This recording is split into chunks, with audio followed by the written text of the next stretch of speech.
Okay. Hey there, everyone. I'm Carr.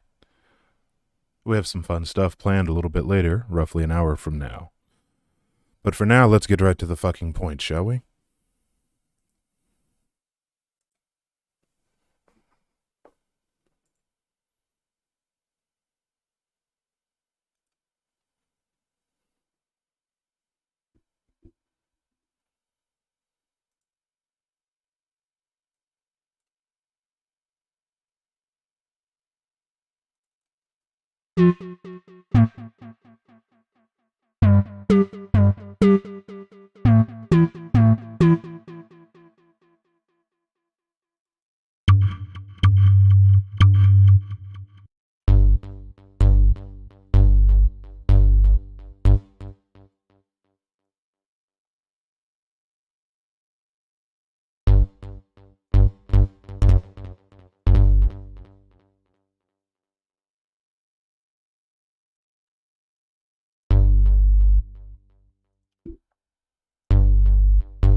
I like those strings. I think we're going to use those strings.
Paste strings indeed, Jane Doe. Welcome to the party. Hey, a Twitch viewer. Not too many of you left. Thanks for tuning in on Twitch.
Hey there, Arvinus. Music's coming good, you know? How are you doing? Hope you're doing well. I'm doing good. Doing real good. Life's good. Hope life is good for you too. Let's see. Where were we? Lost my train of thought.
bass. It's got good bass. Those of you listening on actual speakers, turn up the bass. Tell me how much it rumbles you. If it vibrates your nether bits. It's good bass.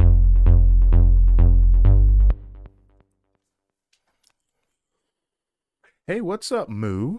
How you been? Good to see you.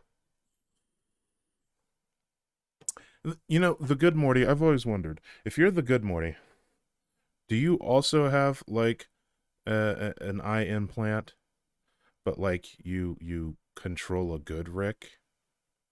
You have to fill me in on that.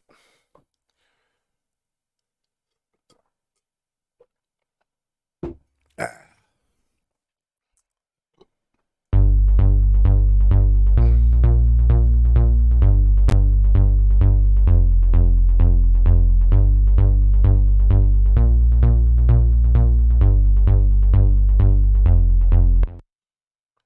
All right, let's have some fun.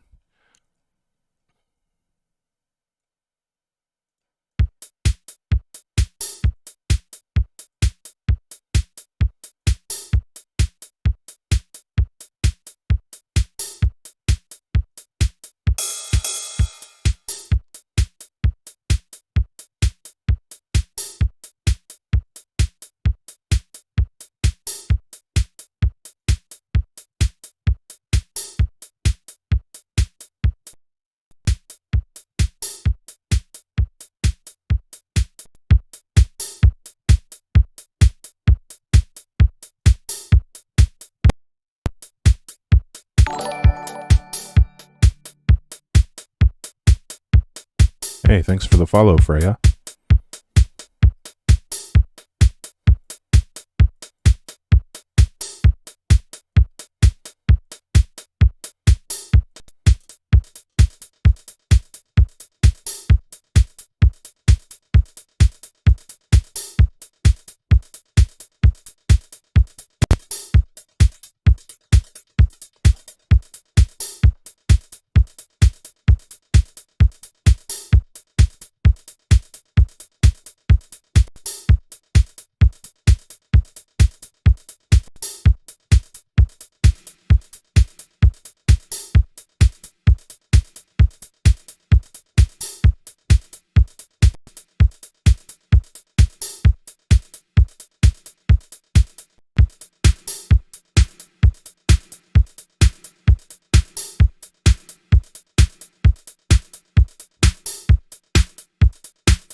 Mm-hmm. Now to do a little bit of magic behind the scenes.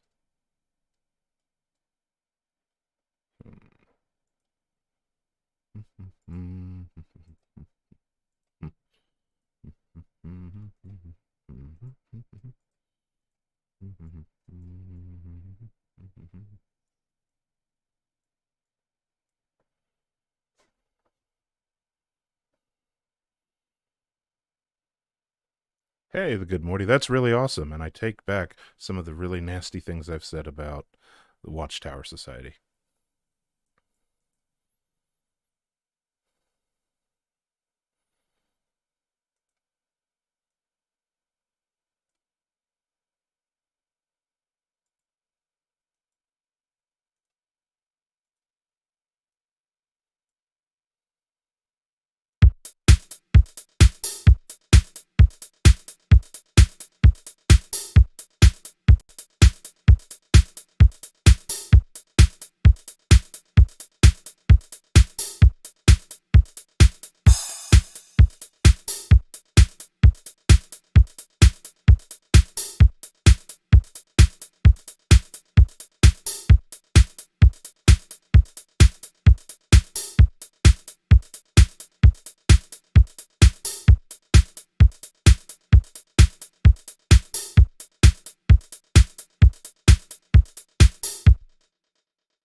disabled.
I kind of like how that sounds. Let's find a lead for this now. Find a lead for this thing. Always the hard part.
Let's move up an octave.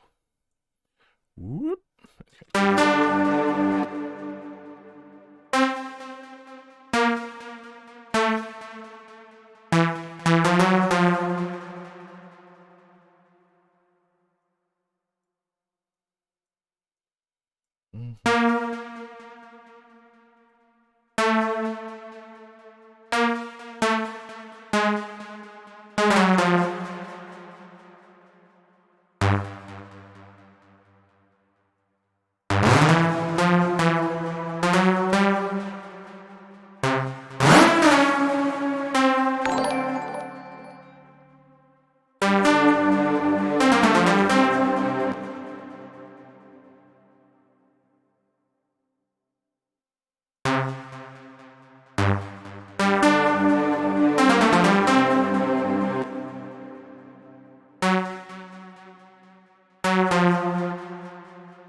Hey there, Black Parrot. How's it going?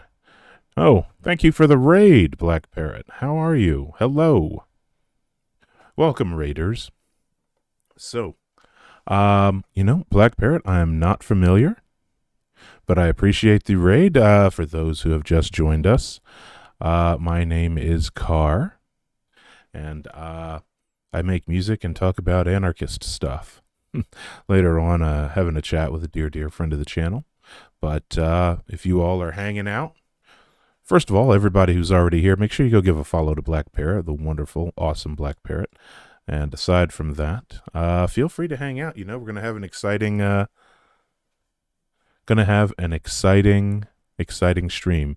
Well, if you were looking under the LGBTQIA tag under music, then you are in for a treat later this evening. So I do encourage everybody to stick around. We're going to be having a chat with Icon of music, a legend, a titan of music, if you will. So stay tuned. Right now, I'm just faffing about, having a little fun here, making myself a little 130 BPM song, trying to make something old school trance like, or a house, not house, 130 BPM trance.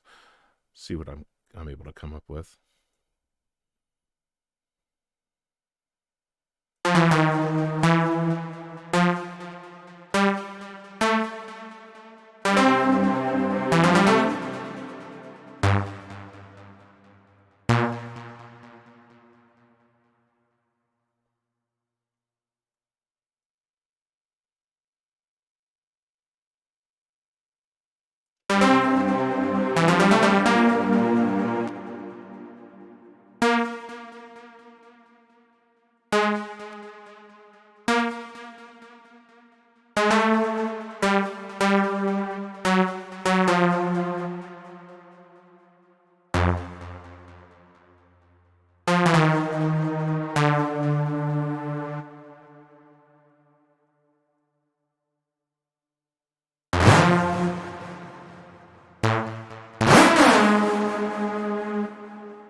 I like that. We have something going with the solo here. Something. Let's see, mess with this keyboard like I know what the hell I'm doing.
I think the timing's off. We'll get it, though. We'll get it. Okay, let's see here. I think this needs to go 2 steps over.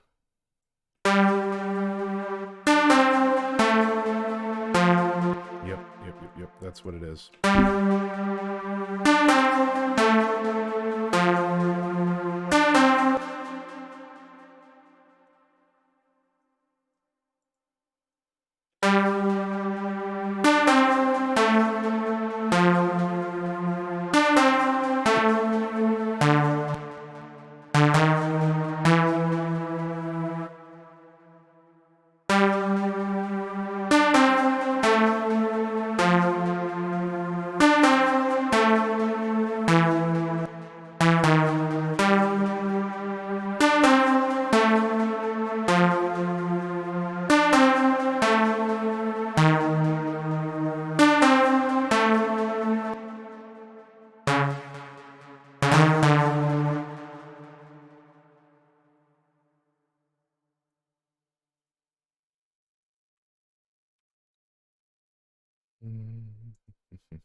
Oh, Dave, outlandish. Okay, Dave, just for you, I totally would drink $5 from Dave Outlandish. Let me first give you a $5 hydration, and I would say give me 5 minutes, and I will go get something more adult to drink. Richard Johnson, good to see you. We're due to take a breather here in a minute anyway, so bear with me for a second, folks. I have not forgotten about you, though, Dave. I won't forget about you. You paid for a drink. By golly, you're going to fucking get it. All right, let's see now. I made this silly solo, and I want to see what it sounds like with the strings.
Zeal and ardor. Have not. I have not. I love suggestions, though.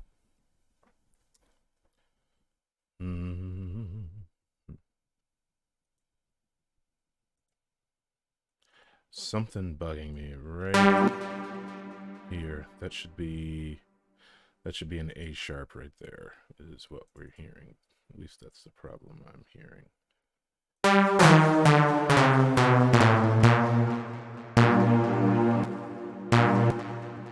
Let's start over at the beginning of the solo part, right?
D. Yeah, it should be D. Why is D not working? Versus. Okay, let's see here.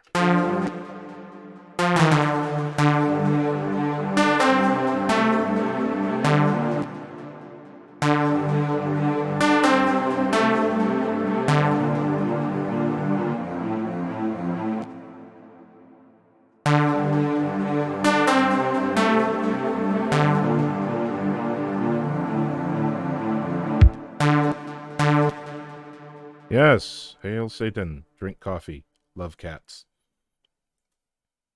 Okay, let's see, because really we need to now make sure with the bass and the drums.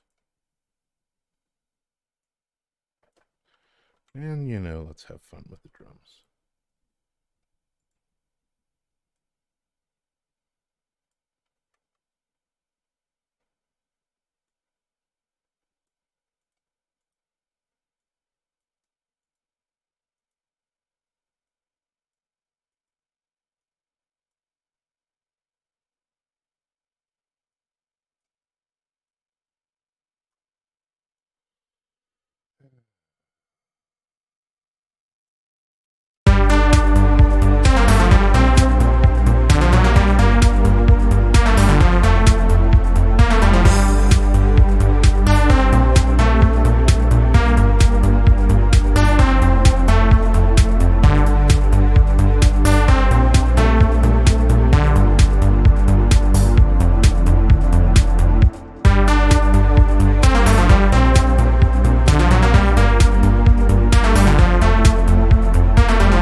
Put this on channel 8. Do want to side chain the kick to that just a little bit. Metal and spiritual music together. That actually sounds very fun and like something I'd be into. Any of you listen to Ghost? Ghost is awesome.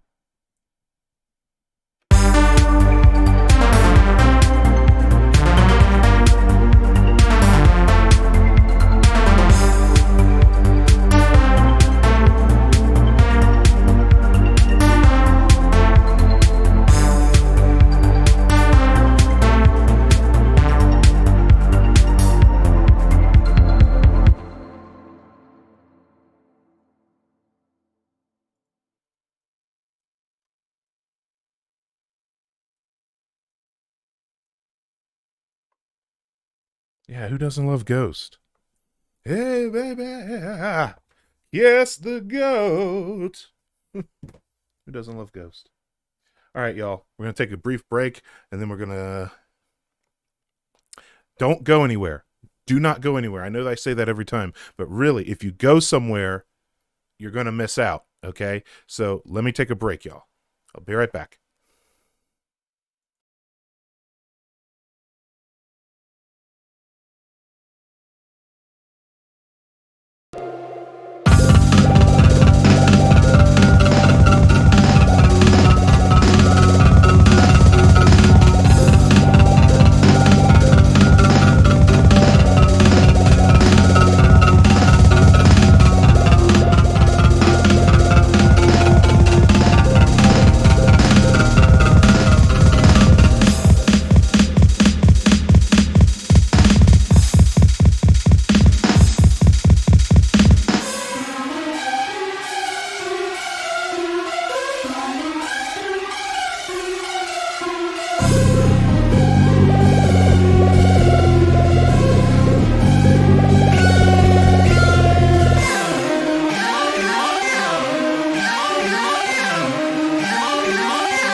All right, everybody, we are back.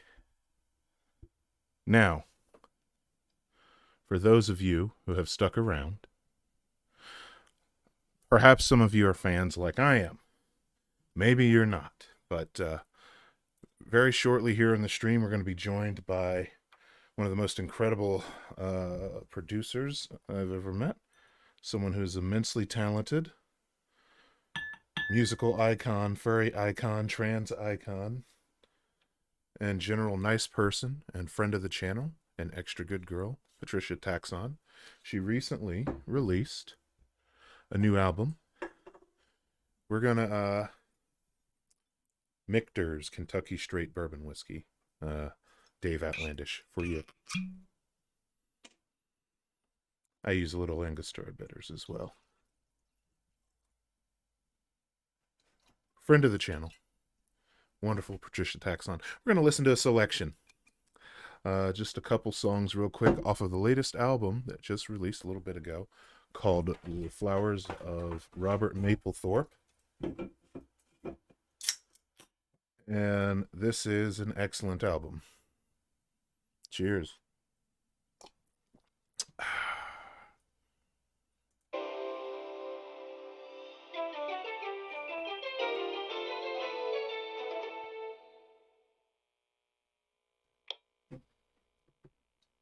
Robert Mapplethorpe's flower photographs capture an elegance, verve, and sensuous beauty that is clearly the product of his unique artistic vision. Many photographers have taken pictures of flowers, but few have used the camera the way he did, instilling monumental dignity and graceful simplicity to the complex shapes and brilliant colors of floral sprays and blossoms. Alright, I'm out, got dinner with a rock star. No doubt, Mach 7 in a cop car. Bitch, now we are, niche courtyard. Got $100 Nickels in the boulevard. That's where it starts, had a whole damn year to get fucked to make art. Whole damn house to hold up a day card. Whole damn photograph of a new dark. Alright, I'm fresh, got minutes in the green light. But I'm tish, hot figures with a lean bite. Girls gotta fight, girls on sight. Got $100 making caramel dynamite. Then I stopped by, had a whole damn year to hot ship and buy. Had a whole damn year to watch it all die. That's alright, that's alright. In the evening, but not too close to nighttime, I can sense in between wake and sleep there's something positively gold, but stronger than corundum. Will I touch it with my own hands? When I grow up, I'll be touching up that stone light. When I grow up, I'll admit I'm reaching, but picture me with my own place and run it by your eyes again. Imagine I could just up and say,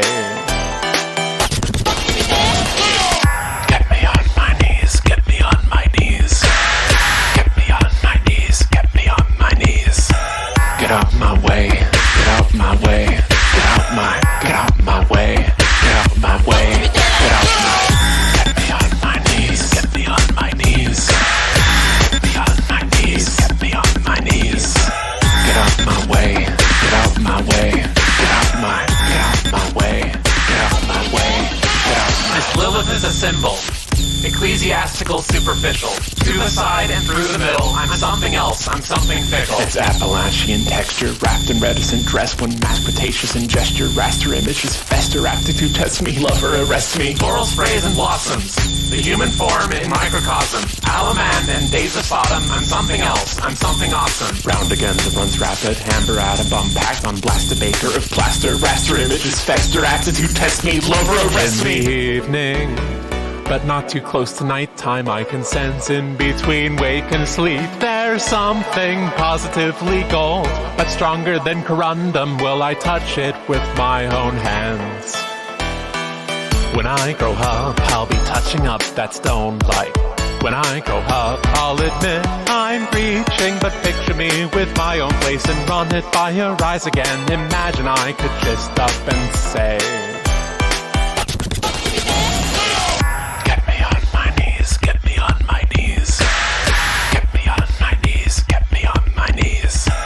get out my way, get out my way, get out my, get out my way, get out my way, get out my, get me on my knees, get me on my knees, get me on my knees, get me on my knees, get out my way, get out my way, get out my, get out my way, get out my way, get out my, get me on my knees, get me on my knees, get me on my knees, get me on my knees.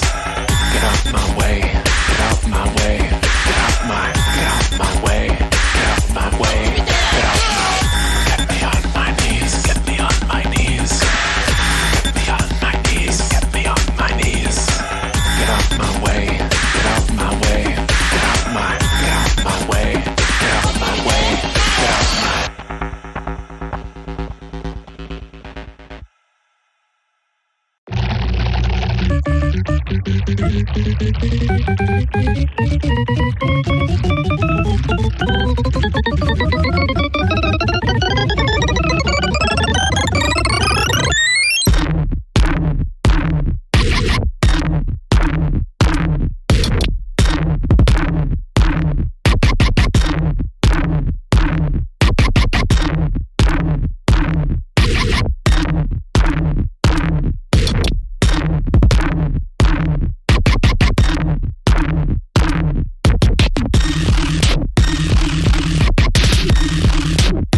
Centipede came to make the ground shake. She's a earthquaker, a heartbreaker. She came with the bass to make the beds gape. She's a hellraiser, a life traitor. New days begot the new tools. She said, damn mommy, now what that shit do?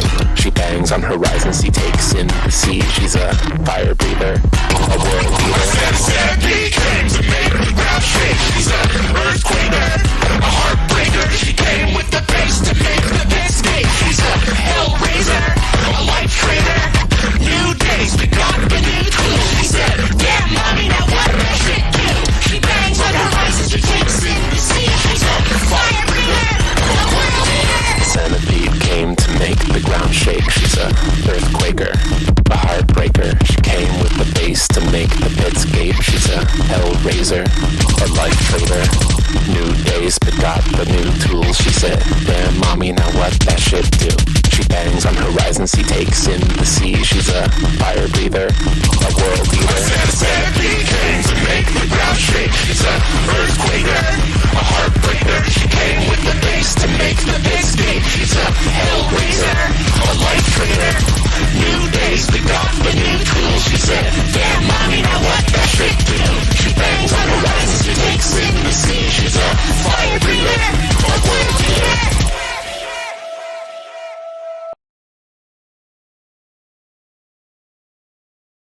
Ladies and gentlemen, if your faces haven't completely melted off, I am joined right now by dear friend of the channel, Patricia Taxxon. Patty, how are you today? Hello. I'm doing all right. How do I sound? You sound excellent. You sound wonderful. Glad to hear it. Glad to hear you're doing all right. So you just recently released the Flowers of Robert Mapplethorpe. Make sure you can hear me okay. Whoops. All right, so you just recently released the Flowers of Robert Mapplethorpe. That is, what album is that for you? What full album is that for you? Like 50? Including EPs, it's the 60th. And on that note, Mapplethorpe is spelt wrong on the screen here. It's Mapple. Oh, my bad. Hold on just a moment while we fix that.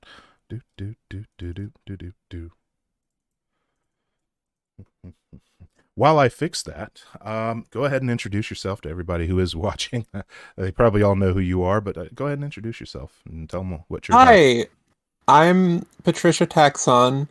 I'm a dog. I make music on my computer.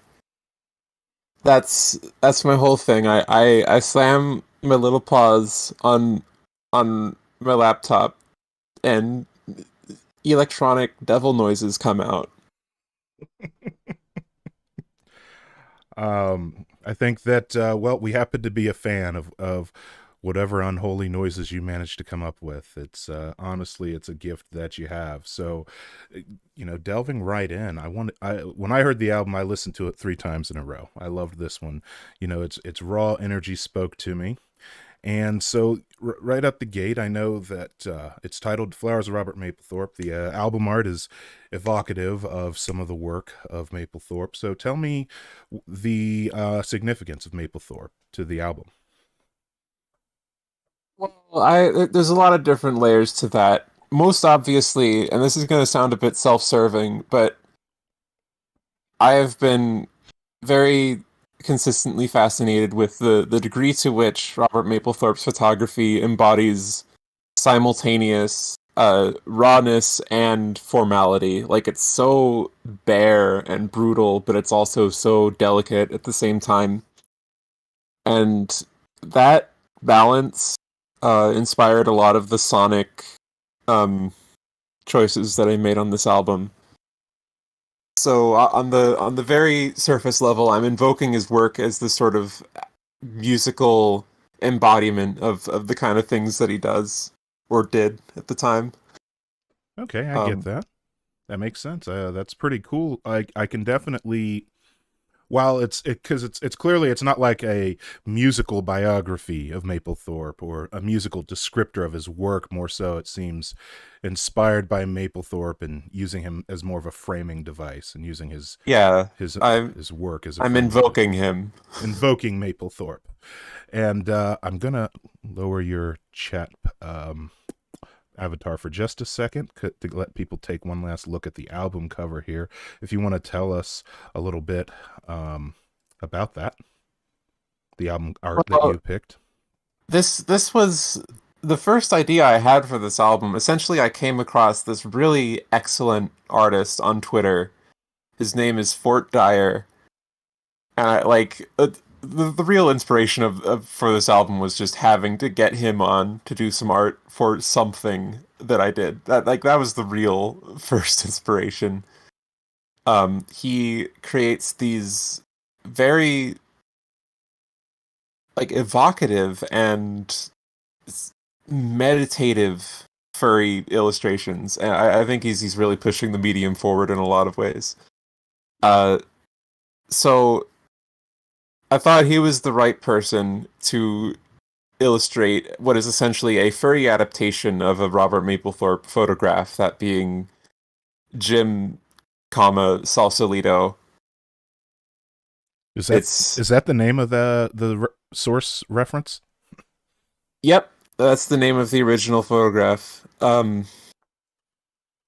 Jim Sausalito. See if I can pull that up for reference. Jim, Sausalito. You don't happen to know? I'm uncultured swine, so I don't know anything about what was behind the original work. Do you know anything about that? Like what was meant to invoke, which is at least clearly showcasing a bit of kink in the picture. Well, it's I think well, one, it was square, so like we could easily adapt it for um. Got some, you just streamed some fucking butts on YouTube. I'm so sorry. It's okay. I clicked off quickly. No, he's not naked in the picture. Yeah. Um. Just don't Google Mapplethorpe on YouTube. Well, one, it's square, so it has a propensity to be adapted for album art, but also it has that combined brutality and formality in that we have this dude who's in this really like brutal garb, but he's in this like incredibly serene position. Like he's this imposing like monolith of a person looking off into the distance. Uh and I think Fort Dyer translated that nicely. Um I think we maintained a lot of like the complexity and the nuance in the original photograph, uh, and I agree. I have my own reasons for making him a jackal man. Well, he's a handsome little jackal man indeed, and I think it actually captures some really amazing detail. And I think that him being an anthropomorphized jackal as opposed to a nice gentleman wearing a button or zip up mask is that it adds a new flavor to the content. And I noticed you had some touches that were added from the original reference. So overall, I like everything about this album. I've been a fan for a while. Obviously, with all music, especially an artist as prolific as you, some things will resonate more than others. I definitely sat through the entire Noise album. I just can't remember as much of it as I can of this album. That's fine. So just to ask you about a couple tracks that stuck out to me. Now, the audience here was treated to the intro, Maplethorpe, as well as Rar and Centipede. If you can, without further sending my stream to TOS hell, tell us kind of your mental space for Rar. What's that all about? The opening of this album is it's a bit complicated. It's the most abstract out of everything. What I was really trying to do is I was trying to show it starts post-corruption arc, essentially. It starts in this space of essentially just vague, aggressive, juvenile sexuality. Rar especially is almost entirely word salad, but it's got a bit of a core of of yearning by way of a person who has been just absolutely brain burned by Mark Wolfgar comics for my entire adolescence.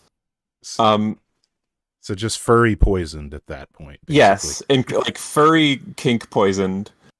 but the furry theming actually takes a bit to really set in. There's a very intentional divide where in the first track I speak of will I touch it with my own hands, and then in La Lettre I am holding my right paw in the air.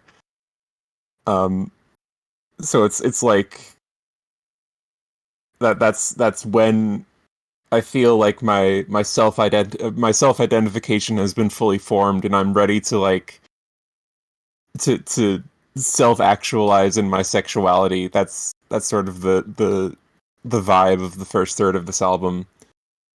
The structure is very. I tried to make the structure very clear. It's in 3 chapters separated by little excerpts from the Philips CDI game that the album is named after. The Flowers of Robert Mapplethorpe, some long-time angry video game nerd viewers might know as a game that was released for the Philips CDI, an old forgotten console that wasn't really a game. It was just a slideshow of Robert Mapplethorpe's flower photography. And it's the existence of that game is very funny to me because it does make sense that it would exist because it predates DVDs, so it makes sense. Someone must have thought that this Philips CDI, this thing that could display images on a TV with CD technology, was going to be the future of education and art. So they made this very formal little gallery exhibit of a game. Very considered a rare release, kind of a collectible now. Playable on photo CD players, which is the actual part of the caption from the box, which that's a relic. I think that predates you in existence. A lot of I was born in 2000. A lot of things predate me. Oh, don't make me feel that old. Not while I'm live.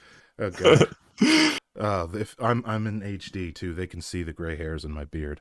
So that is interesting because to me, I'm seeing in my mind right now, like maybe a financially well-off family that, you know, buys their kid in the mid to late 90s everything they ask for, and you know, the dad's like, well, I got you this new game console. It's a Philips CDI. And it's like, what the hell, Dad? I wanted a PlayStation. And he's like, well, you need to learn something. Here, have you heard of Maplethorpe? It is incredibly funny. I do the comedy of that little excerpt that I took out. The comedy of it being such a PG description of this man's work is incredibly funny to me. Like it is not lost on me at all.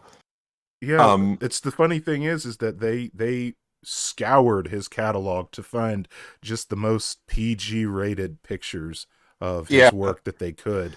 Be- and it's funny to me because like if you really examine like the physicality and like personality of those flower photographs, they are horny as shit. They're the horniest flowers you'll ever see on like put to the Polaroid. oh yeah, no, I Um, want to fuck this lily. Like seriously. yeah, doesn't it just feel like you've intruded on it in a private moment? Like Look, excuse me, it's I was changing. Yeah. yeah, it's exactly like that. So that like kind of leaning into that irony of it of this being like a hidden side of this man's work and me like kind of wanting to meld them together on the cover art and sort of melding the tenderness and the formality with the Kink brutality. and the brutality. Yeah, and that was sort of the other half of like the inspiration behind this album. And for those who don't know, who are viewing, and for those who weren't there when I basically flashed the internet, um, the rest of the adult art community knows Robert Mapplethorpe for, in addition to his very raw style, fairly lewd artwork and photographs, um, y- and lots of portrayals of kink and fetishdom throughout his work, and it's considered one of the best to ever capture these sorts of things. Certainly, one of the early inspirations for people capturing it on photography. A lot of the what I can say just from my experience is that. Man, I hope there aren't any kids watching. From my experience, is that a lot of photography of kink and fetishdom is either directly derivative of the work of Mapplethorpe or a rank imitation, someone trying to be Mapplethorpe and failing miserably. But a lot of the style and framing and perspective they use to capture these sorts of things come from him. So back to the album, because I just That oh, go ahead. that was part of it as well. Like my idea to do this furry adaptation of it, I'm sort of marrying two generations of deviant erotic art. Like Oh, uh Mapplethorpe would totally have a deviant art account in the modern day for sure. yeah, like I and if you look closely, you will see that the jackal does have a little white mark under his eye that's supposed to look like the zipper from the original photograph, and there's also a little like seam on his nose. Uh, Oh, okay. so it's like the metaphysical significance of the gimp mask is transformed into the persona essentially. I do see that. There's a lot of good work went in. Yeah, as someone in chat said, this jackal's very handsome. It's a very striking jackal. Yeah, Um, we wanted him to be like hot. That was part of it. That is an intentional nip slip going on. just be like, oh, you've caught me in in my solitude here, locked in my imprisonment. Don't mind Um, me at all.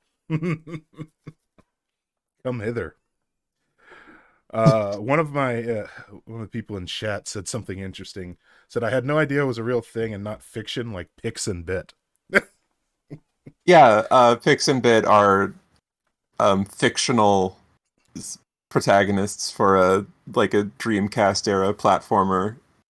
Um, Ah, but The Flowers of Robert Mapplethorpe is a real Philips CDI game made about a real guy. totally not eBaying that as soon as this stream's over. And also probably need about $500 to score a working Philips CDI. I think photo CDs can play in your computer now. So,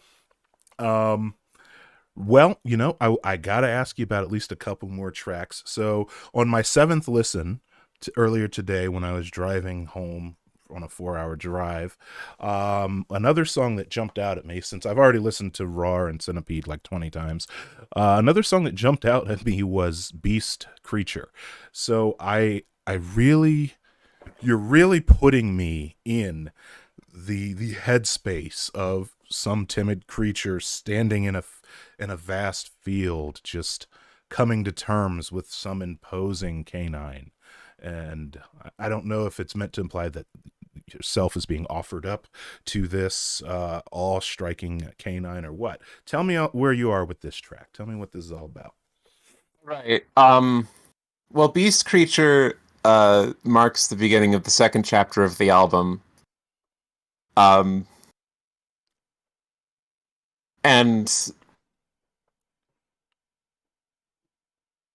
put this as delicately as I can. That's a guy that I know. He's a wolf is a dude who I'm referencing with who was a past online fling, and the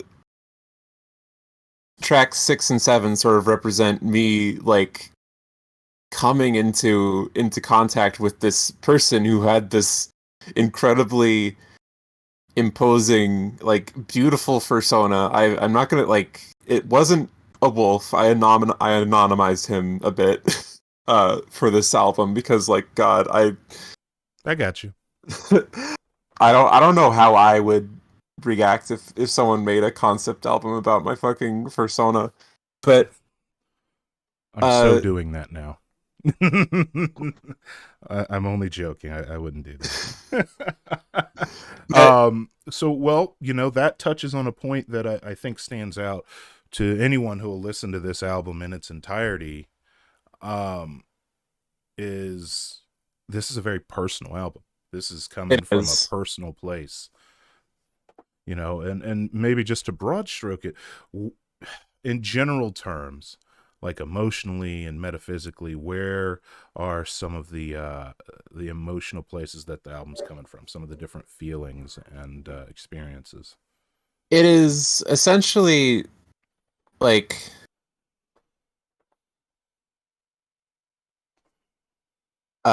the first 3 tracks are kinky juvenile yearning, and then that sort of melts into the second chapter, which is vulnerable, romantic, feeling like I found what I've wanted. I found someone who can treat me in the way I want to be treated. And then that giving way even further into realizing that these desires I have are actually incredibly deep-seated issues, and I am, and this person, this wolf does not see me in the way that I see him. That's the arc. It's the arc from he I'm such a degenerate to, oh my God, I need help. That's the arc.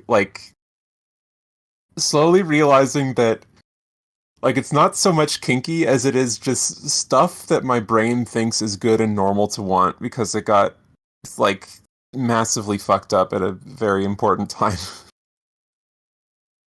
I understand, and I think I love looking at the.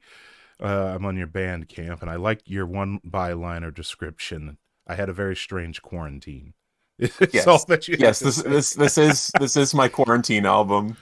Well, you absolutely brought a fucking force of nature coming out of quarantine, and it's such a personal and from the heart album. I don't want to delve too deeply into some of the songs. I would just encourage everybody to listen to the album cover to cover, and look into songs like that last chapter, like I Wish.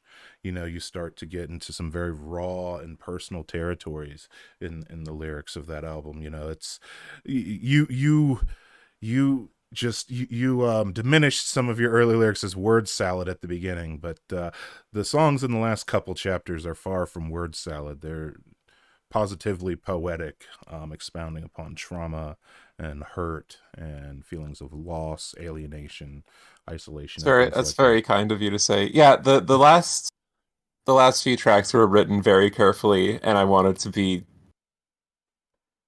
I did want to have a sense of narrowing scope as the album reached its conclusion, like increasing sobriety.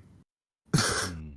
uh, as I enter this album, a like strange, youthful, blissfully unaware creature, and exit it like distinctly and like world-shatteringly sober. No, I And understand. I wanted to put across that journey that I took in musical form. It's definitely it's a roller coaster of a journey is probably the best way I could put it, because people like me who just have wicked executive dysfunction, the brash harsh noise of the first section of the album really hooks me in. And I'm listening midway through and I'm like, okay, now we're exploring this. Now we might even be getting a pinge of romance and more refined lust and things like that. And then it's just like, okay, now roller coaster's slowing down and we're hitting some trauma here, and we're actually wading in some very deep waters now. And I think it was very, very masterfully done in terms of production value and mastering. This is an amazing album that really stands out to me. And the last song I really wanted to talk to you about, I also really liked the song Doggy. I think that's towards the end there. Um, my main question to you is it seems like you're singing from a couple different perspectives in that song. Like, who is the protagonist? Who is our frame of reference and for the All perspective of right, that song? uh, get ready for a doozy. Okay. Doggy is essentially it is a representation of me having like first I'm having a flashback to my youth and my trauma, and what I am describing is the time like the true rock bottom moment is when I experienced a like intrusive vision of this man's persona rescuing my child self from abuse. Um and I could not get over it. I cried. That was like the absolute rock bottom moment of this whole journey. So this is Um something you perceived yourself. yes, I experienced like all at once exactly how much I felt for this person, how how much it was like truly indicative of something very wrong with me and something that couldn't really be reciprocated by a second healthy person. Um Mm. and that's why at the end I do that coda where where I call back to the BDSM rap on track 4, but instead it's all like tender paternal shit, because that's truly like what I was yearning for. It's like I've been dressed down lyrically at this point. Oh, well, it's very deep, and even some of the people viewing said that was a hard hitting moment in the album for them. So I do want to remind people who are viewing if it is respectful and pertinent to the subject, super chat me any questions you have for Patricia during the short time that we have her here. She's very busy. But I will not read out any disrespectful questions or any that are not pertinent specifically to the album that we're discussing today. So, to shift gears slightly, Patty, tell me what means to you to be a dog, to be a furry. What is its significance to you? Okay. The very shortest explanation I can give is that being a dog exists on the exact intersection between my gender, my sexuality, my neurodivergence, and my trauma. I can trace it to the source. I got infected as a young puppy. That's one way of putting it. Wow.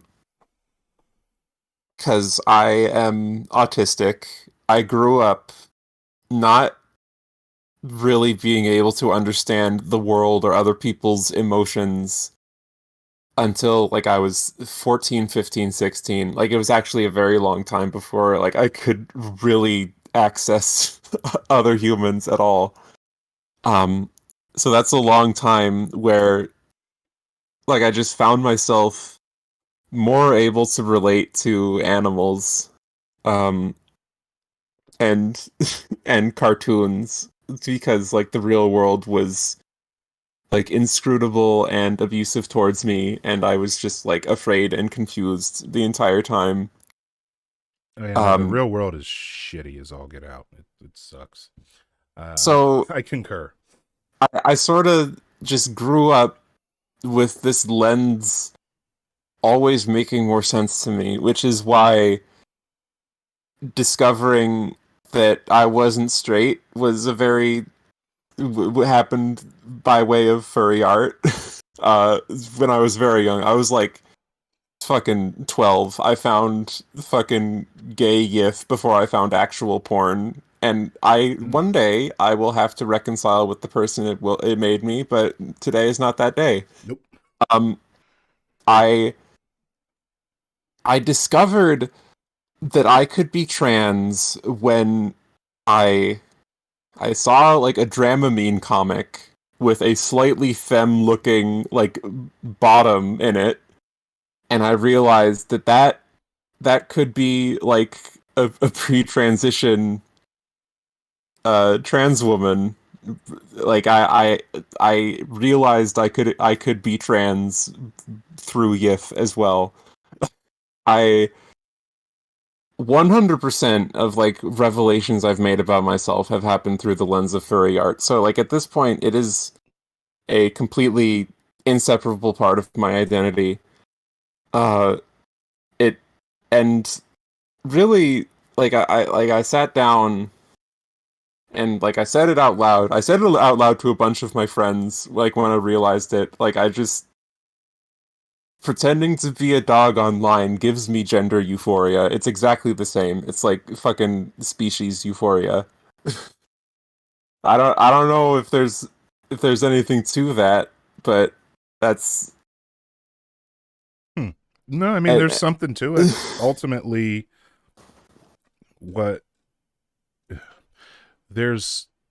anyone can derive a euphoria from living their truth, is what I would tell people. I think that there absolutely, whatever the situation may be, that absolutely can be euphoric to discover the identity that's been there probably for a long time, but that you had to pull away a lot of layers to get to. It's honestly, it sounds life affirming. And yeah, it's scary as well, because this is at the tail end of existing on the internet during peak cringe era. So yeah. imagine being me truly feeling a truer sense of self and identification with anthro animals than I do with real humans, but also like being just in the height of cringe culture. Like it's pure like absolute pain. It sounds brutal. It really does. I Yeah. I would say that, which, earlier you had mentioned how young you were at that point before you, or how, I should say, how old you were before you really had much of any ability to interface with other people. You were already, though, making content at that point, weren't you?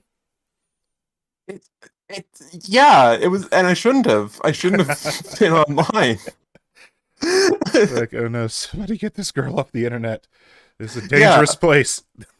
yeah, like um I of course it's a lot easier to interface with text than it is to interface with real humans. So honestly, like I come across as a lot less like vulnerable online than I do in real life. Um like if you knew me in real life, I think it's my ability to speak and walk on two legs that is keeping me from being called low functioning, I think. Like Oh, I think you have a little more function than that. But, it's what I would say, though, is that wouldn't you think that if you were, in your mid to early teens producing musical content on the internet, it's a little bit easier of an interface than like talking to somebody face to face, because it's a little more one-sided. You speak through your content, and people click like and subscribe, and they watch the video, or they listen to the album on SoundCloud or Bandcamp. It's not necessarily an interaction that requires a back and forth. So do you think maybe that was something easier for you to engage with in that fashion, and a better way for you to communicate? it would have been if I didn't have a Twitter. Oh man, Twitter, where discourse goes to die. Um,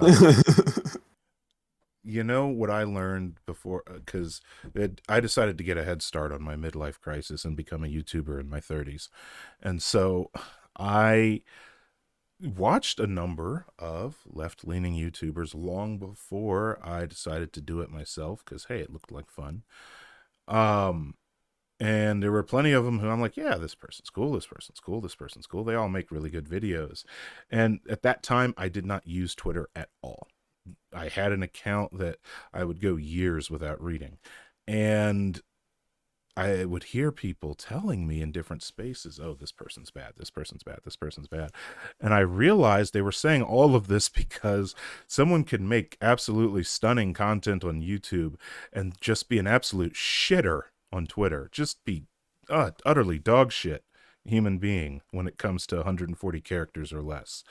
And that was the shocking thing to me. And like, oh, Twitter's where you go to hate your favorite content creator.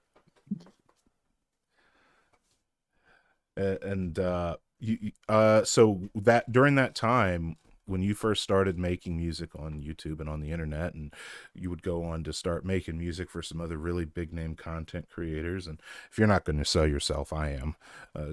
Patty Taxxon's made music for the likes of H Bomber Guy. I can't remember if you worked with Non-Compete or not, but you've worked with a number of people in there. You've made video game soundtrack music, things of that nature, and have, as you said at the beginning, some 60 albums under your belt, and you've even knocked out a few. Jack Saint, forgot about Jack Saint. We stand Jack Saint. Those things I forgot. we whomst we stand. We stand Good Jack idea. Saint. Good idea for an electric jet. And it's hopefully I've mended the bridge with Jack Saint over my relentless, brutal harassment of people who eat beans on toast. Um, if you do run into him, please tell him I'm very sorry. um, but some 60 some odd albums under your belt. That is a crazy, crazy catalog. I I think like I my approach to like to making music is kind of different because I don't think I put particularly that much more effort into my music than most people do. Um, like it's like the 80-20 rule. Um, 80% of the effort is spent on the last 20% of the project, and I spent most of my career skipping that last 20% and making 5 times as much stuff. Oh, so Um, when you get to the hard part, you're like, okay, next project. yeah, and it helped a lot. Like the downside is that like my discography begins with about like 30 very like mediocre to unlistenable projects. Like the entire like first half of my discography is a complete slog. But you know what? You gotta learn all of the all of the facets of art production, including the finishing and releasing, and get good at all parts of it. Um, and now I'm finally like coming into my own. I'm slowing down a bit. I only did 6 albums this year instead of 11. Jesus Christ. And I think it'll go down more because Yeah, how long do we go between Autechre albums? What, 4 or 5 years? Maybe 7? no, they release something like every 2 or 3 years. Oh. But they're wizards. All they can spend as long as they want. But like Flowers of Robert Mapplethorpe was a probably my biggest project. I spent about as much of time on that album as most artists spend on a single album. That was like a whole year's dedicated work, and every other album I put out this year was a side project to that. Okay, I got you. Um, I do. I've heard some people mention Jan Masali. What project did you do with Jan Masali? I missed that. Jan Misali Jan and Misali. Ha! I am a cultured swine.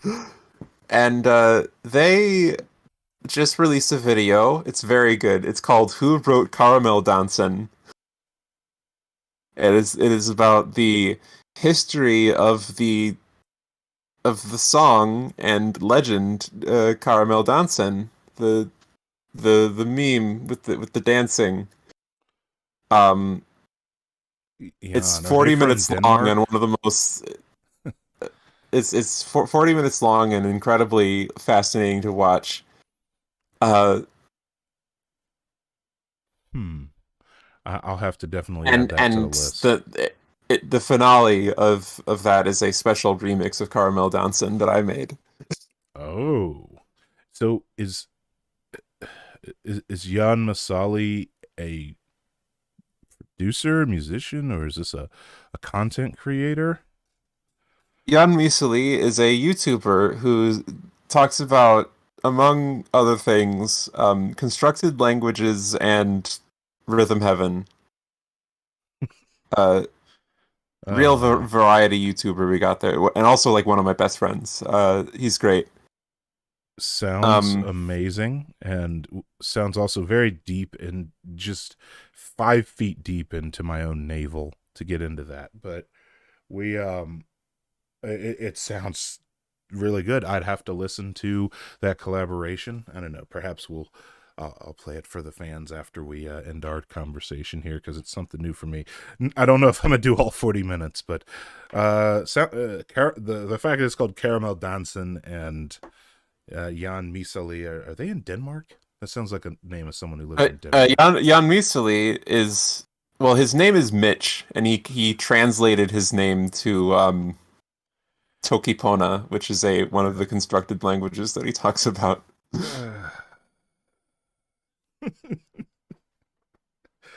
That sounds like that would take me to the weird side of YouTube, and I'm already on some pretty weird edges of Oh, YouTube. Jan Misali's channel is an entire weird side of YouTube, like condensed into one channel. It's very good. Yeah, I googled it on the side screen, and someone did the iceberg meme for Jan Misali. which I can't even. There's so much I can't even see it all. Uh, so you can I answer a question even though it isn't a super chat? Go right ahead. You do whatever you like. Okay, so someone in the chat says, did Patricia talk about her musical inspirations? So far, the influences on her music mentioned have been non-musical in nature, unless I missed something. That's a good question. The sounds on this album were first. Well, first of all, I kind of wanted to make something like Billie Eilish. You know, like you can see the resemblance. It has a bad guy moment and a listen before I go moment. You know, but I also took in a bit of Bjork, a bit of Bjork Vespertine, one of my absolute favorite musicians. I've taken a lot of influence from her over my career, and also the track Beast Creature is pretty much one big one O Tricks Point Never moment. There's a lot of textures similar to that song on R+7, real seminal electronic album. I know in the past you've mentioned Bjork as a big inspiration, and if not just inspiration, but a just someone you look up to as a musician, producer, and artist. Yeah, That's pretty spot on. I look up to her a lot, like both as a songwriter, but also like because she, for every album, seems to have the supernatural ability to surround herself with uh just the the most wide reaching of collaborators. Like um What's Medulla. some? Yeah, I was gonna Medulla say. is one of the ones that people talk about. That's her a cappella album, and that just has such a wide range of vocal stylings on it, and is one of the reasons that it's one of the only good like a cappella albums. What would you say is a very out there collaboration Bjork has done? Perhaps that a name that the top 40 radio audience might recognize. Oh,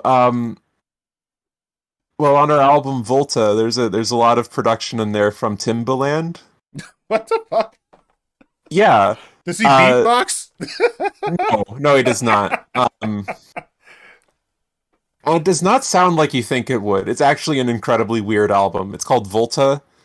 Uh, a lot of people say it's her worst, but it's underrated, I think.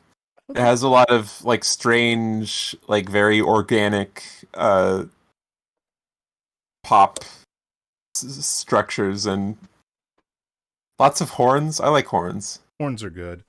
That was a big trend in Atlanta hip hop for like 5 years when I was in high school. Is just blasting a brass section for some reason. I liked it at first, and then after hearing it for the nth time on a song by fucking T.I. or some shit like that, I got tired of it. But I can imagine anything that Bjork collabs with would probably come out well. Timbaland, really? How did they even connect? Like, whose people contacted whose people for that? Do you think he went to Iceland? I have no idea. To be a fly on the wall in that studio. And also like what's the name of the singer? I don't know which one. I'm looking up her name. Anthony Hagarty of Anoni. Oh. She is also on Volta, which means that Anoni and Timbaland have shared a record. Again, I would pay all of the money to be put in a time machine to go back to the studio for that.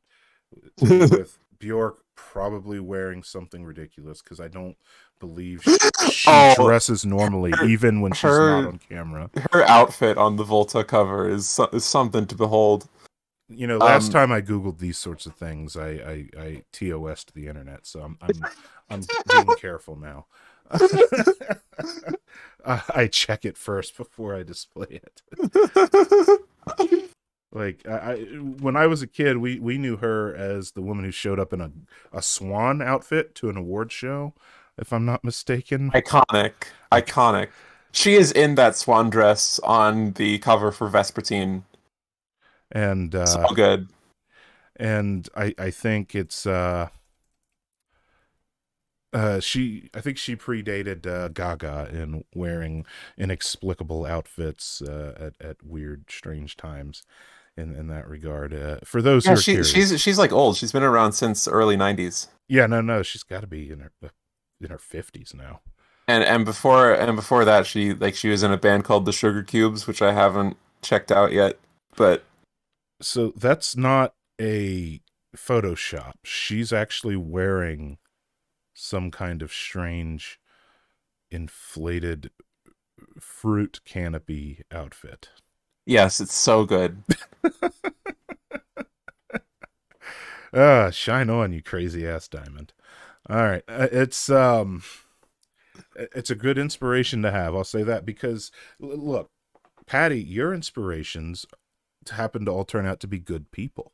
You know, like Bjork is a pretty cool individual. Seems very nice and sweet on top of everything else. Whereas the people who got me into electronic music, like Moby, well, any of my viewers, if you haven't had the misfortune of viewing Moby's Twitter, just You don't. gonna get smacked by Obi. He should have got smacked by Obi, maybe. So think about like the worst stereotype caricature of a vegan that you've ever heard, and you know it's like not really accurate, and vegans get unfairly lambasted. That's Moby. Moby is that. He is that vegan, and he is every opportunity he gets, he says something very stupid and very misinformed, and yet you know that was the guy doing unapologetically electronic music, artistic electronic music when I was in my formative years, and so unfortunately I had to grow up to see him become an asshole. So far I don't know if Tiesto is an asshole yet. That was basically my trance daddy when I was younger, so hopefully he doesn't disappoint, aside from, you know, making the soundtrack for Hotel Transylvania. That was disappointing in and of itself. Um, and I think Darude fell off the face of the planet, so don't know what happened there. Moby is I the archetypal soy boy, someone put it. I think I think I mentioned everything I wanted to say about the album, unless you had any more specific questions. No, I did not, and I didn't plan on keeping you. So what I will tell you, well, first I will tell the audience, please, if you haven't, head to, it's in the description if you're on YouTube, the Bandcamp link. Please listen to The Flowers of Robert Mapplethorpe by Patricia Taxxon. This album is fucking amazing, and it is a good listen, beginning to end. And Patty, did you want to shout out or promote yourself or do anything before you leave? Nah, I've talked about myself this whole time. Hey, that's what the platform is for. You have the mic. But nonetheless, thank you for joining me tonight. You're a wonderful friend of the channel, and I value you as a friend, fellow content creator, fellow music enthusiast, and lover of electronic music and Satan noises coming from your keyboard. Patricia Thank Taxxon, you. everybody. You have yourself a good So night. thanks for having me. All right. Take care.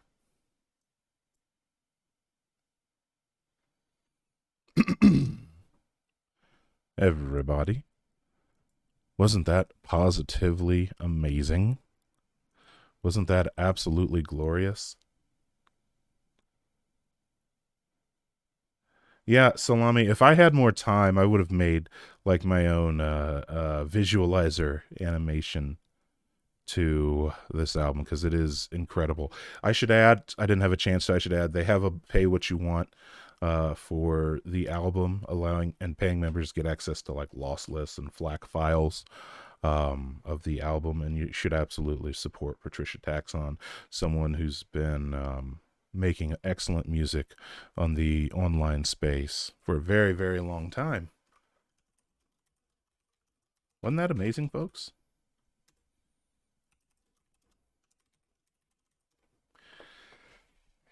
And positively awesome indeed. The album slaps. The album positively slaps. It's an amazing, amazing, amazing album. And I hope you all too take the time to listen to it. I really do. So let me just pour myself some more caffeinated seltzer here.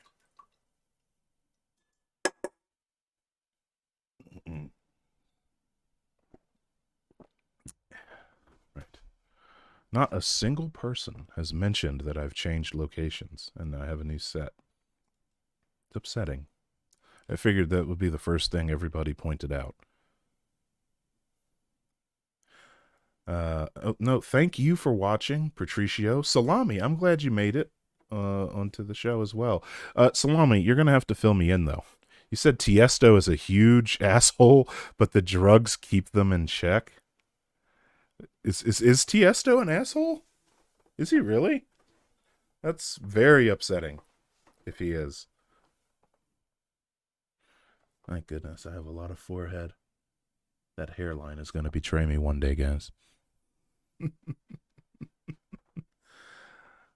What did Tiesto do? It's a green screen. This isn't a green screen. This is a black curtain. I don't have a green screen. Just because I majored in communications and did a lot of broadcasting training, I could tell you that a black curtain would be the worst thing to use for a chroma key. More like a diva. Well, fuck yeah, he's a diva. Of course he's a diva. He's absolutely a diva. I mean, the dude was selling out 6-hour DJ sets, playing to like 130,000 people in South America. And plus he's Dutch in general. So sorry for anybody Dutch in the audience, but I do. You're the Dutch. Hopefully there's nobody Dutch in the audience. I have Dutch friends. Don't at me. Now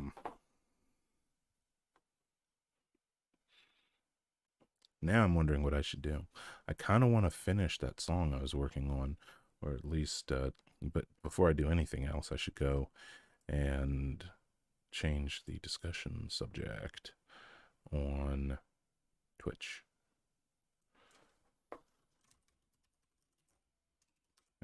Do the thing, edit the thing.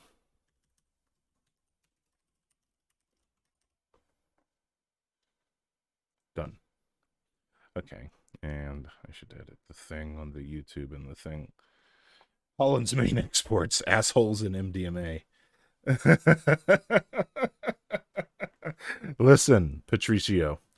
If the Dutch did not want me to fucking trash them on a live stream, then they would not have been one of the main driving forces behind the transatlantic slave trade. Okay, the fact of the matter is that the Dutch fucking put their horrible, wrinkly Dutch cocks all over the world, and it was a worse place for it. Okay, colonizers to the extreme. That being said, Netherlands is a beautiful country. They have lots of these weird little islands that are clustered close together, and on each island, if you look on Google Earth, there's sheep walking around. I don't know if people own these sheep or if these are communal sheep. Like, you can just walk up and hug them if you want to feel something soft. I don't know. It's weird. But yes, all of you should take time out at least once a day to shit on the Dutch. Because we built the Burj Khalifa. We pocketed billions of Arab state petrodollars.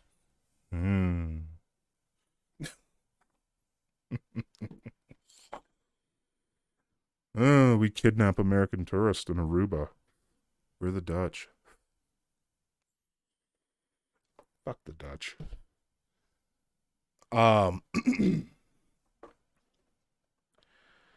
sheep do happen sometimes. Hey, Ryan Plush, haven't seen you yet. Thanks for joining us, though. What was I doing? Yeah, Blake, the Netherlands is nice, but yes, fuck colonialism. I feel like I know you. Anyway, what we're going to do is see if we can't finish that track and see if we can't get somewhere with it, perhaps in a second here. Hey, Snyder Man. Yes, fuck colonialism. Did you all enjoy having Patty Taxxon on? Because I sure as hell did. She was a dear friend of the channel. And I'm so excited that I was able to get her to come out. Okay. Before we go any further, we got to explore who this Jan Misali is, because this is ridiculous. Tokipona is conlang with only about 120 words. Constructed language with only 120 words. What the fuck? Look, I already started trying to learn Tagalog and Esperanto because those are supposed to be the efficient languages. But, like, what? Look, the internet allows everybody to just be super into whatever weird nonsense they want to be into. According to Wikipedia, Tokipona is a philosophical, artistic, constructed language known for its small vocabulary, simplicity, and ease of acquisition. Oh, boy, we're going to fall down a rabbit hole here, aren't we? Created by the Canadian linguist and translator Sonia Lang, purpose of simplifying thoughts and communication. First published online in 2001 as a draft, and in a more complete form in the book Tokipona, The Language of Good, in 2014. And she's released a supplemental dictionary based on community usage. While activity takes place mostly in online chat rooms and social media, there were a few organized in-person meetings. Minimalism is the theme. Hey, yo, Mitt Nerd, how's it going? Mitt Nerd, you missed it. I mean, I'll probably get back to my music, but Mitt Nerd, you missed it. I had an interview with Patty Taxxon. It was great. You would have loved it. Can I find some... I'm trying to find some examples of speaking Tokipona. Tokipona has basic pronouns. Me, first person. Sina, second person. And Ona, third person. The pronouns do not specify number. That's why you all are into it. The pronouns do not specify number or gender. That's why you're into it. All of you filthy, filthy theys. That's why you like Tokipona. Ona can mean he, she, it, or they. Whenever the subject of a sentence is either of the unmodified pronouns me or Sina, then li is not used to separate the subject and the predicate. Exposed, Snyderman. J'accused. What if we found out secretly that Tokipona was just the new language of non-binary? It's pretty based, but y'all are crypto non-binary here, speaking in your constructed languages. I mean, I already had to learn on TikTok what whistlegrams are, and I still don't entirely know what the fuck a whistlegram is. It doesn't make any sense to me. And I feel like it was made up by one guy, and I can't get that meta with... I have a brain prison that doesn't allow me to get that meta with language, unfortunately. But I can understand purely neutral pronouns, since that's actually probably pretty cool. The language features no inflection whatsoever. Person is indicated by the subject of the verb. Time is indicated through context or by a temporal verb in the sentence. Does it have made-up letter symbols, too? Or word symbols?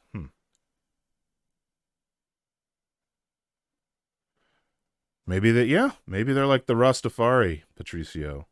I and I went to the store.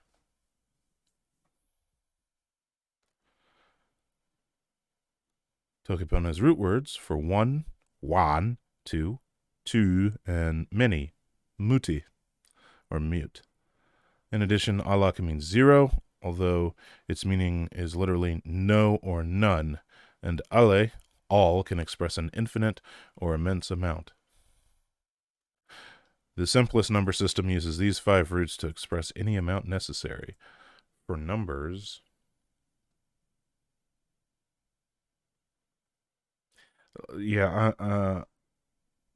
it's a restricted set of our alphabet, but J is pronounced like Y. Yeah. It's only typed in Wingdings 3?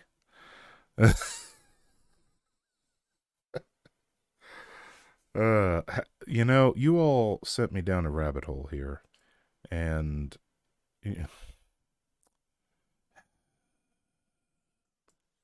I don't know who to blame for this. Who's the first person that got me on this subject?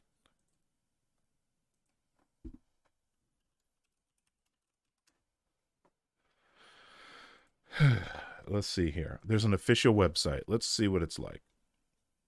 So, Pooh was the first book, Tokipona, The Language of Good, published in May 2014. Ku, the new book, Tokipona Dictionary, compiled by Sonia Lang. Published 3 months ago, available only in paperback. It's on Amazon and Amazon UK. Oh, the Wingdings thing is a joke. Okay. It is a human language I invented in 2001. My attempt to understand the meaning of life in 120 words. There's now 137 essential words. That is something. Zines. Fonts. Wait, there's okay, I gotta see what these fonts are.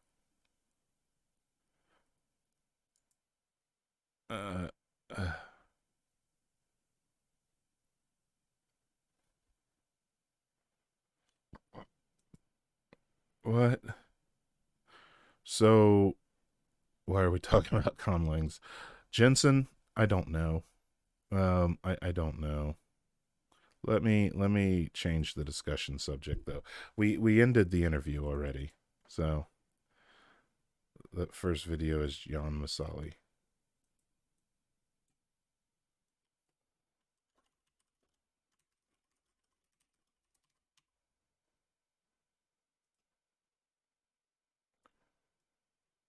There we go.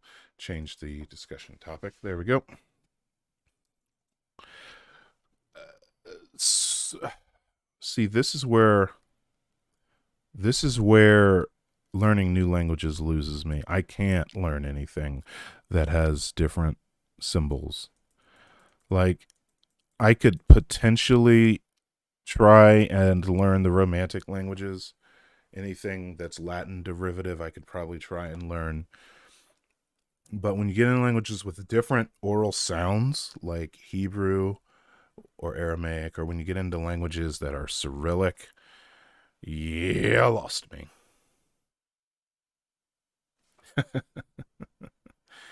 Yeah, I should work on that song some more. Let me see here.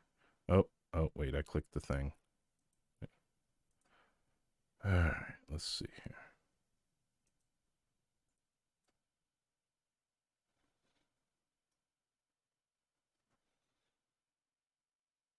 Different symbols. These are optional.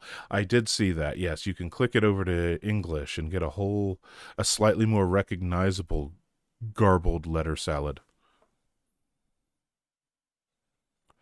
Wait, you can learn Slavic, Mitnerd? Yeah, wow. I can't do Slavic. Yeah. And somebody talk about the mouthfeel.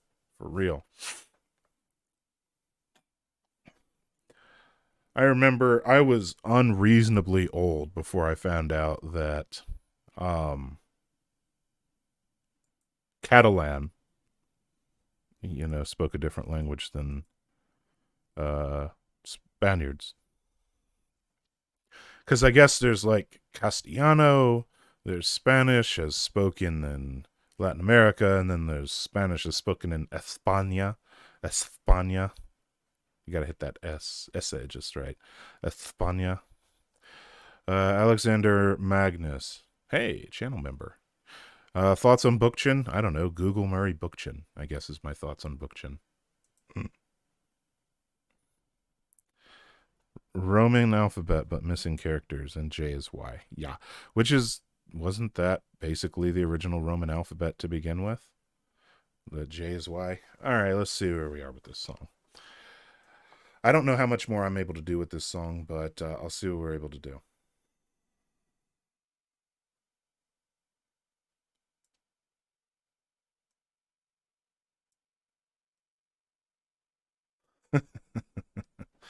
Let's see.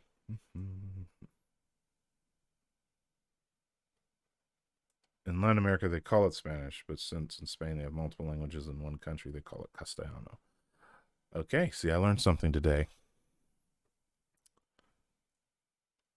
So, if you were in the Americas, you wouldn't need to identify the language you're speaking as Castellano, is what I'm hearing. Okay, makes sense, I guess. Let's see here. We have some new people who have joined the stream here.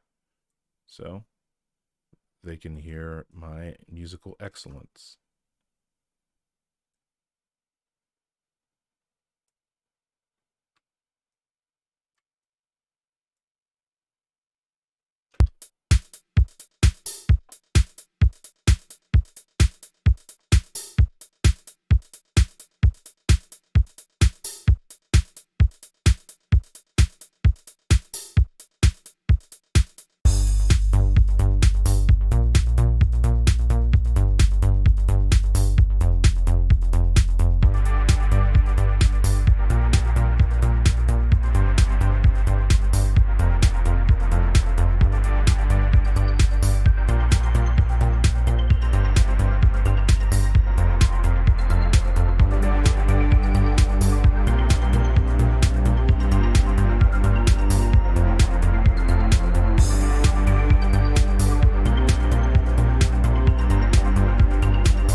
I could add another one of those sections there.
Oh, man, should I even be surprised that I'm already demonetized?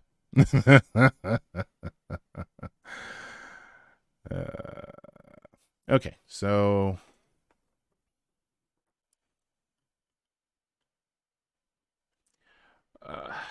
this is the part where I'm at a bit of a block and wondering what else I should do with it, because I always try to watch myself and make sure that I don't get into that habit of adding too much to a track.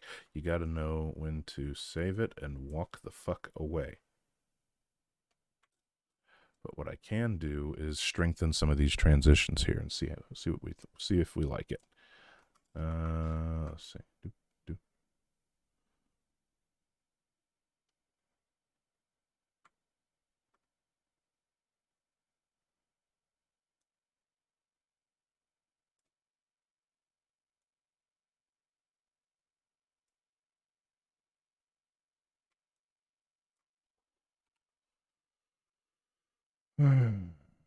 Let's see now. Just take the thing.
So then what we do is take this thing.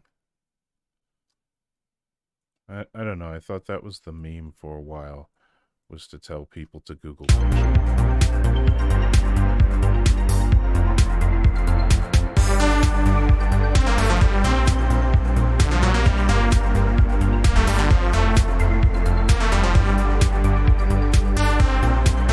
reverb.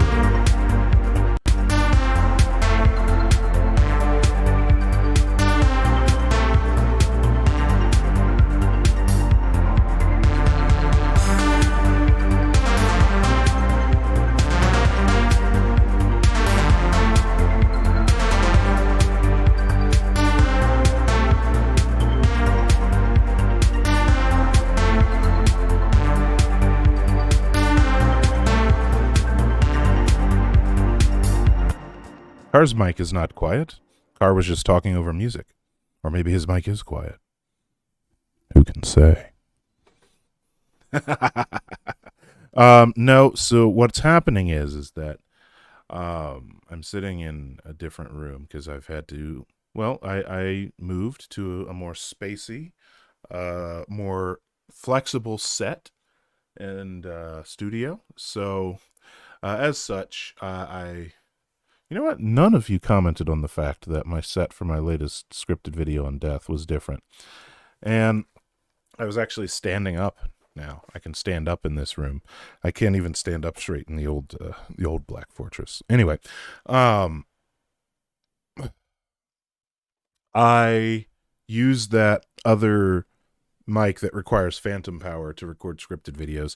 I have this lovely boy here that I can use for streams. Am I coming through okay? Are my dulcet, velvety tones massaging your ear canal still? Is this mic working out all right? It doesn't have quite the sheer power of my other condenser, my powered condenser, but I think it works pretty well.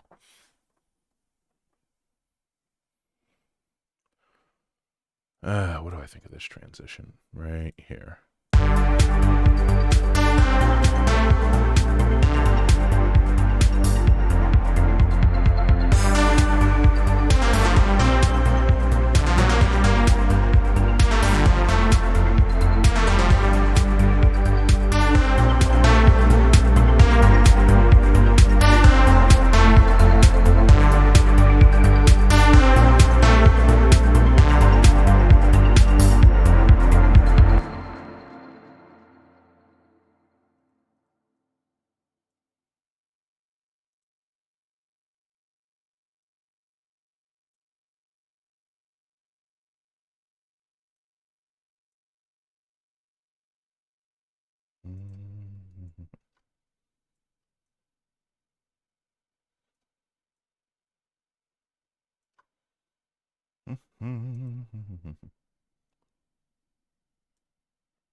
Easy does it.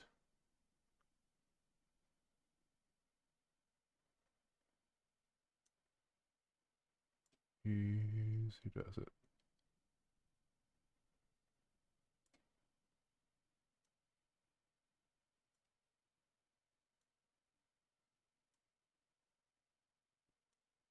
Right, basically right now, just cutting it up a little bit to give the song a little bit of flavor and a little bit of variety. Since I don't really actually want to add too much more in the way of programming actual notes because I don't think it needs it.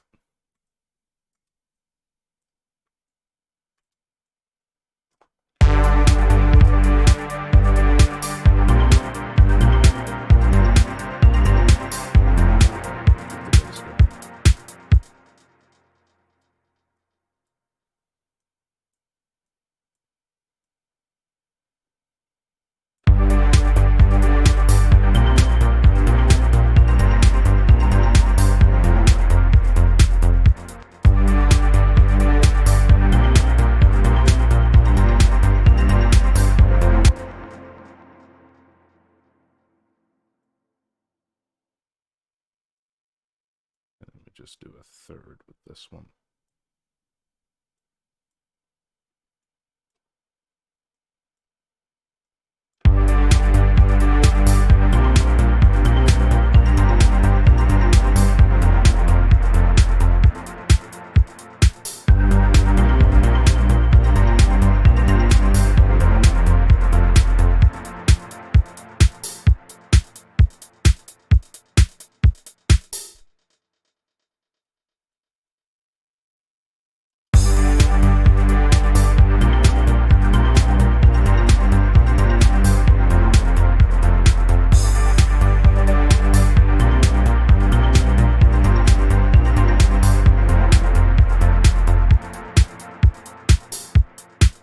hear what we got.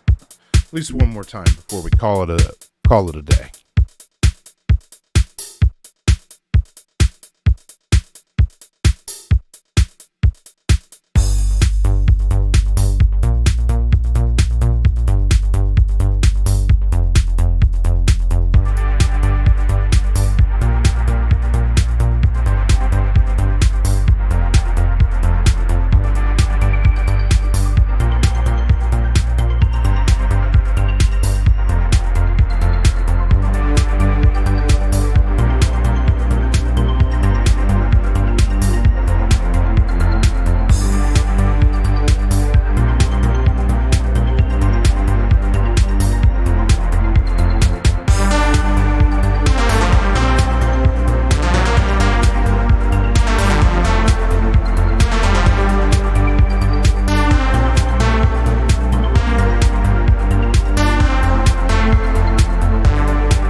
Start it over.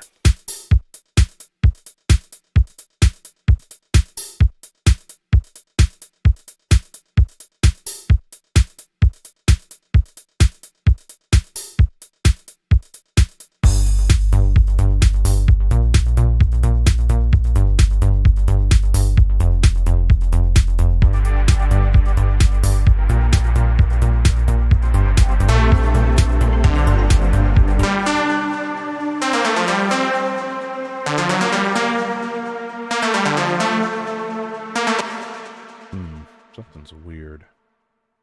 Weird. Huh. Oh, that doesn't make any sense. Oh, yep, there's the issue. I started at the wrong spot. Okay. There we go. For real this time.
Hey, Maggie Moose, what's up? I see what I did wrong.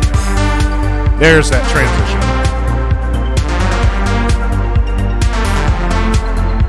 Except I screwed it up again. Hold on.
Goes hard. Oh, thank you, Maggie News.